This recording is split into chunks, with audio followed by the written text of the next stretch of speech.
Hello guys and gals, and welcome back to another product review video where me and my friends sit down and enjoy reading some nice Amazon or any product review from any other website. But this time, because of the popularity of the old one, we've decided, why not make this a little series? You know, it's fun reading them and hopefully it's fun for you. We've read some here that seem to be better than the other ones we've read, actually. They might outdo the other ones, but we'll have to see. Sit back, relax, and enjoy some more product reviews.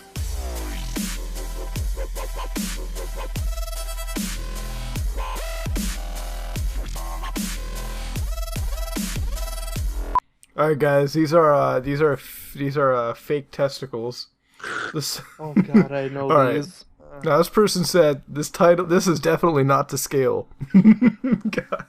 The size of said product was much too small. When I unpacked with care, it was as if it was a Christmas present.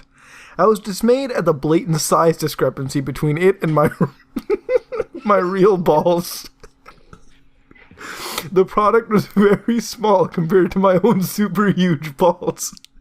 This pair of fake balls were at least 20 times smaller than my own. Because of this, I was unable to use it as an aid to make sure I don't have terminal ball cancer. What?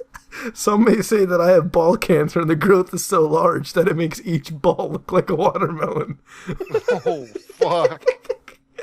But I have been checked by...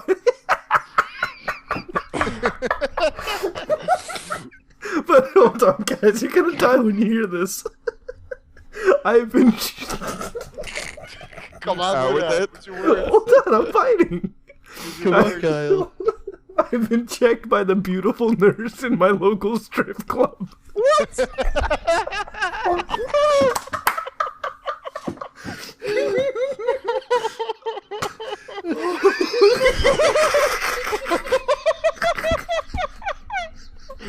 Why, hello there, baby. Check out these testicles. And she said, the beautiful nurse. Oh my god, I'm drooling. Oh. She said that. Oh my god. Oh god. She said that they looked perfectly fine, and in fact they were the greatest set she had ever had the privilege of examining. Even though the product was much too small, I did find an exciting use for it. I used it as a trick to get out of my boring college classes. When I would get bored in a class, I would yell and then hold up the fake scrotum with balls and tell the teacher that my balls had in fact fallen off. And that had happened quite often. But then I needed to go home to sew them back on while they were still viable. And for all of you people saying that the teacher would notice the minuscule size of the balls and called me out, I planned ahead and made up a backstory that I was a hopeless steroid addict at an earlier point in my life, and the balls had... That's the balls had shriveled up like raisins. Overall, this was a great product, even though it was not used for its intended purposes. Oh my fuck. Beautiful nurse at my local strip club. Alright, so this is on the SI uranium ore. Title of it is Hell in a Can. Hello, my name is Charles. I'm a professor these days. I used to be a model, but this product ruined my career. After using some new hair moisturizer, I began experiencing breakage. So a friend recommended that I spread some of this on to rectify the issue.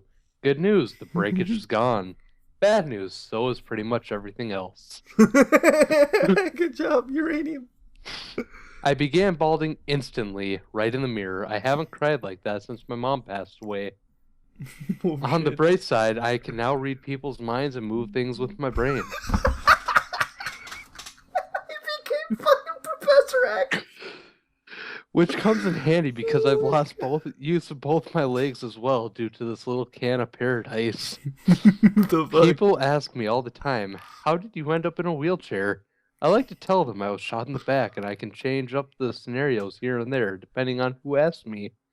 That was back when I could still speak. Every now and then I get a huge kick out of sending small amounts to random houses with my name addresses on the packaging. You won't believe all the freaks that show up in my institute. They're the only company I have now that I'm a mute and a vegetable. Sad face.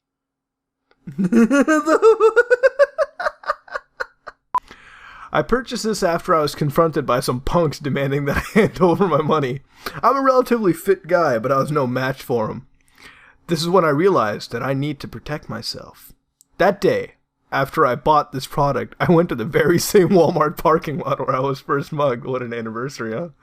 I approached the group of hooligans standing outside the entrance, concealing my secret weapons. I coolly asked, "Remember me?" One of them looked up and said, "It's like, have you come back to buy some Samoas or Thin Mints?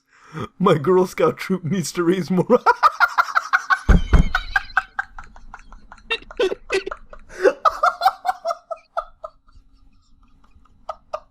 No way! He doesn't do it! He doesn't do it! I replied with, "You're not taking my money this time. But sir, they're delicious," he said. I whipped out my knuckle blaster stun gun hand and shouted, "Wrong move, bitch!" 5 Girl Scouts ran away screaming. As I pounded my chest in victory, I accidentally activated the stun gun and applied 950,000 volts to my right nipple. I woke up 4 hours later to the sound of heavy footsteps. Those Girl Scouts had brought their fathers, but I was ready. I lunged at the largest one with a cry of "Raggle Fraggle" and hit him in the stomach. He hit the ground harder than a fat kid on a jungle gym. As the others began to circle around me, I changed techniques, holding both of my hands in tight fists. I raised my arms to my sides and initiated the helicopter spin. No fucking way. They all backed off, fearing my impressive RPM. After a while, I started feeling dizzy, and one of the fathers decided to try to tackle me. As he ran to me, stood there, dizzy and queasy. Time was getting real slow. Then I remembered I'd eaten lunch at Chipotle's, and the burrito was fighting its way back up to my stomach. I turned towards my enemy and launched a stream of projectile vomit at him, knocking him to the ground. Then I started singing, "Let the..."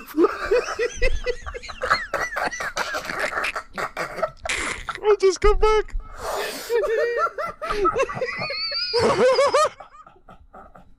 "Let the bodies..." I'm gonna come back to Carl's laugh. Stop. "Let the bodies hit the floor. Let the bodies hit the floor. Let the bodies hit the floor." I grabbed my knuckle basher stun gun and shoved it into my mouth, running headfirst on my foes, electrocuting them with my teeth. Eventually, they were all unconscious and I walked home victorious.